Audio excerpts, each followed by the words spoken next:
Hey Canucks fans, welcome to Clay's Canucks commentary for Friday, April the 12th. I'm Clay Emo, I'm at Canuck Clay on Twitter, I'm at Clayton Emo on Instagram, I'm the founder of the GLCPC, the Good Looking Canucks Positivity Club, and this is my Canucks take, all in one take. Going to continue with my series that I started yesterday on grading the Canucks main roster players on the season that was. Started off with Elias Pettersson yesterday, and I gave him an A. A couple of people thought I should give him an A+, a couple of people thought I should give him an A-, but I think we're splitting hairs. I gave Pettersson an A, and today I'm going to talk about Brock Boeser. And right off the bat, I'm going to tell you I'm giving him a B+. And I put a poll up on Twitter, and I said, what do you guys think? And I gave the four choices of A, A-, B+, and B. And the majority, the slight majority, about 39% of you said B+.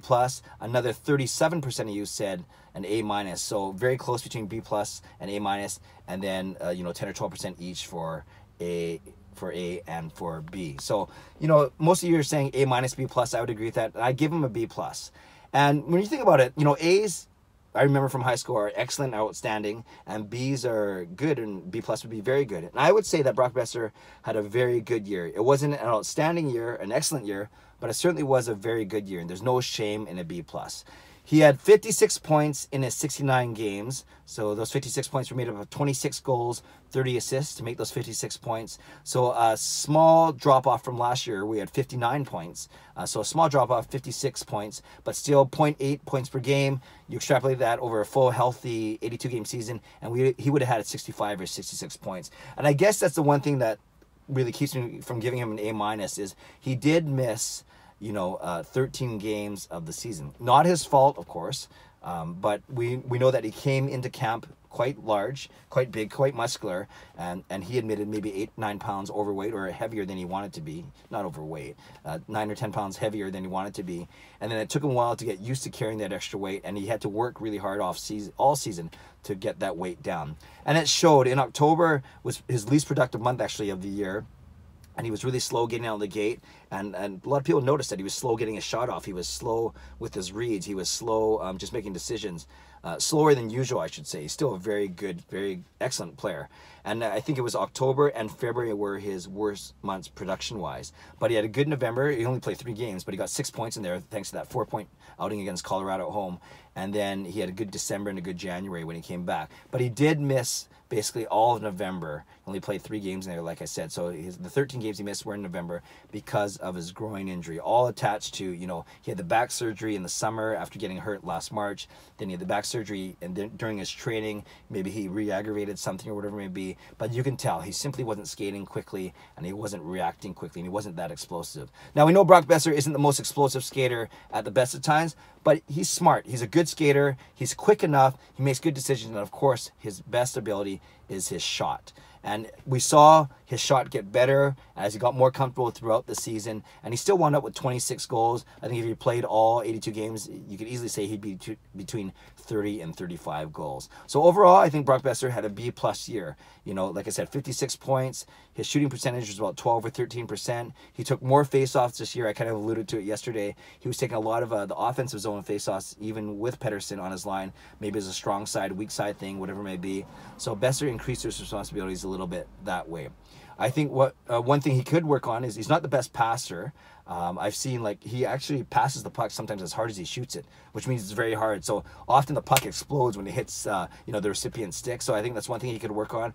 But we know he thinks the game at a high level. And I saw, especially in the last month or so, I started to try new things and that were safe, that were good. Actually, they're tricky plays, but they're good. It just shows the skill, whether it's coming out of a corner or digging out a guy one-on-one, whatever it may be. But we all know that Brock Boeser, his strength is his shot. And I think he would have also had more points if the power play simply was better. I mentioned this yesterday.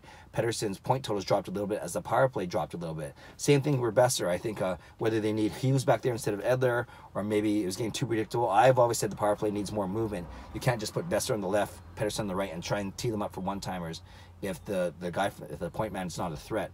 Edler's not so much a threat. I think he'll change a lot with Hughes, but we'll talk about Hughes later. But with Brock Boeser, I think obviously with a better power play, he'll rack up goals a lot more easily as well. Defensive-wise, he was okay. No major huge gaffes. There's only that one gaffe that's been well documented when he was slow on the back check against Brad Richardson of the Coyotes. Richardson ended up putting either a one-timer or a rebound past the goalie. I can't remember what it was. and Boeser didn't have to be chastised because he chastised himself. He knew that that was on him, and after that happened, I think that was in early March, for the rest of the season, you could see he put a really strong effort into his skating and his back checking. And the other thing I noticed about Boeser in the last month of the year, as his season, you know, got better as it went on, is he seemed like a much more confident player, both on offense and defense. And I think that bodes well for the future. And I think that has to do a lot with his slow start, with his injury, and not really getting, you know, a slow October, then off of all of November. So really, he didn't get going until December. And then from December on, he had a really, really good campaign, almost going a point per game because of that. So all in all, I give Boeser a B+. He worked hard with Pettersson. They made a really good pairing. They're still trying to find a proper left winger for those guys, but he produced well enough when he was in there. Point per game pace, basically from December on. He had one hat trick. He had a couple 2-goal games, one 4-point game, that one against Colorado in early November, right before his injury. So all in all, I think he had a really good season. Fans love him. He's great with the media. He's fun with Pettersson, especially. I always joke around how Horvat's like the dad, and Pettersson and Boeser are like the two naughty brothers, so to speak.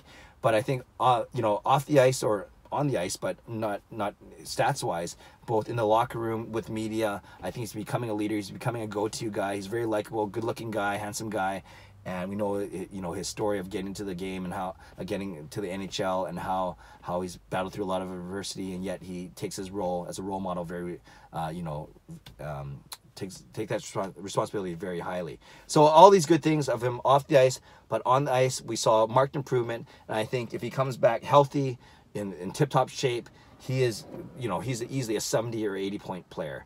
Now, you put all these things, everything I talked about, I'm not sure if there was this most glowing, you know, endorsement ever, but the big off-season thing that we'd have to look at is Brock Boeser's contract expires. He's an RFA, his entry-level deal is done. So now a lot of talk will be what he's going to get. And I've done a few videos about this. Originally, I was saying between 6 and 6.5 million, but I was making those videos in February and March. Because he had a strong March, I actually think that that's probably low. And I think his camp's going to ask for between 7 and 8 million. Maybe it winds up between 6.5 to 7 million for 6 or 7 years. But we got a lot of time to talk about that, but I'd love to hear your comments below. Do you agree with me? Was Brock Boeser a B+ player this season for all the reasons I mentioned? I'd love to read your comments. And what do you think he's going to get in his contract? I'm now seeing about 7 million over 6 years. That's my quick analysis. Leave a comment below. I'd love to read, react, and reply. Tell me what you thought of my rating of B+, my grade. Do you think it's too high? Do you think it's too low? And tell me why. And what do you think he's going to get in his next contract? Subscribe if you'd like to. Like this video if you'd like to. Thanks again for watching. Thanks for commenting. I appreciate you. Enjoy the playoffs. And tomorrow I'll be looking at our future captain, Bo Horvat. Have a great day. God bless. Go Canucks, go.